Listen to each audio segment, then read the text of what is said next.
much everyone, all of my mates started going to uni. Right. And then I was stuck. You're not 18, 19? I was 18, 19, 18 I was. And then I was, I'm stuck in living at home. All my mates had gone to uni, so I used to drive up to Lincoln every Sunday night where my best mate Sean was, and we used to drive up there in my Ford Fiesta. I used to go up there and party and all that stuff. But there was like, I need to do something. Because I remember my mum said something to me when I was younger, and it kind of stuck with me, and she's completely right. And I said it to her the other day, actually. I was like, Mum, I feel like I'm working my arse off here. Yeah. And she was like, it's good. I was like, all my mates are going out every Saturday night. I never had a proper Saturday night out. Because I was always working, you know. Oh, God, yeah. My 18th, I worked. My 21st, I worked. And now, yeah. You were working on your 18th birthday? My 30th was the first time I've ever taken a birthday off. Wow. Yeah. Christmases as well. I've done a whole lot. In how long I've been cooking? I'm 32, 16, 15 years. I had one Christmas off and the COVID Christmas.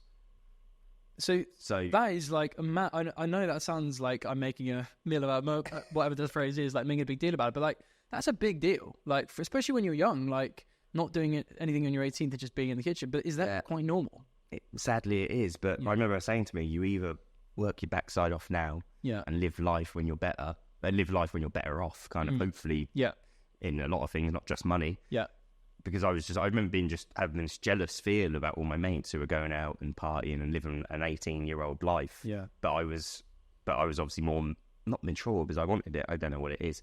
I was just realised I had a job. I was the only one with a job. Yeah, you're just on a completely different path. I mean, I resonate with that a lot. I started a business and everyone went off to uni. Yeah. And you lose contact with them. And, you know, for you, it must be more difficult because you can't choose your hours. I could choose my hours a little bit more. So I was creating and I was shooting and I had clients, whatever it might be. So it was a bit more flexible. I still didn't do anything about it. But, like, you know, for you, it was like, I've got to do this thing because I've got to show commitment. Because showing commitment in restaurants is really important, isn't it? Super important. If you're things like taking a day off and like sometimes it can be quite not a bad thing, but it's just different in that industry. Is that right? It is.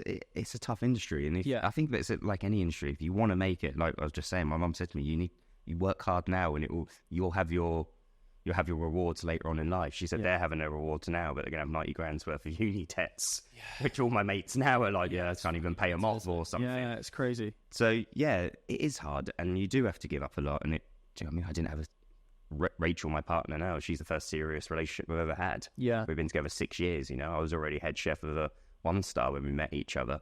Really? Yeah, like there was no time for relationships. It's work. But if you want to make it, and you don't have to do it as quick I did, because I most probably did it too quick in hindsight, climb the ranks.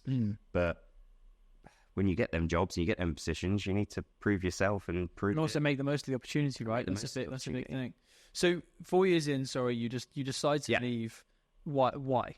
Yeah, just because they all went to uni and I was like, oh crap, I'm still stuck at home. So then me and my mate Jamie, who actually is now the head chef of the Toll Booth first restaurant. Really? Yeah. So he's now the head chef? He's now the head chef where we started. Amazing. Yeah. So cool. And we were like, let's do a ski season. Right. I never skied. We couldn't afford it as a family. I never skied in my life. It was the most middle class thing I've ever.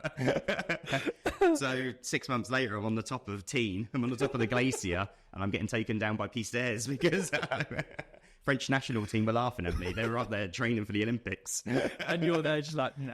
I was like, what is these two things? So I did a ski season, but that taught me, actually looking back at it recently, which I've done a few of these podcasts, and we look back at what you do in your life. And actually my ski season taught me how to kind of be a manager, because we lived in the mayor's house. There was 42 of us. As mayor? Yeah, we lived in the mayor's house. There was 42 of us lived in there. I was in a room with 10 boys. Well, the Ho Hotel. Oh, wow. The Ho Hotel. So nannies, chefs, waiters, front reception, bar people, the whole lot. So I took this house, it moulded me. It must have trained me a lot, because I met people who I never like, we lived with someone from Wales. I lived with someone who was Scottish. I never really met these people in my life, and we were all so different, you know. Yeah. But actually, that's what kind of brought us all together. Don't get me wrong; it was a messy house. There was many stories from that season, as you can imagine. But it did, because it taught me how to talk to people properly. Yeah. Which I don't always do right, like everyone else. We're not perfect, but I really understood how different people react to different. Because I always just been at the Toll Booth. You spoke to people like you talk to chefs. I remember my mates used to say to me, you talk to me like a chef all the time. Really? Yeah. You just got to, I guess you spent 4 years and you grew up in a kitchen. You grew up in it, so and it becomes your mentality. Yeah. So how long were you doing the ski season for? We were there for 9 months. So we went there before there was snow, and then we left after the snow left. So we were in Teen and Val d'Isère, which was super cool. So I had my 19th birthday out there. Birthdays, Which I worked. Yeah.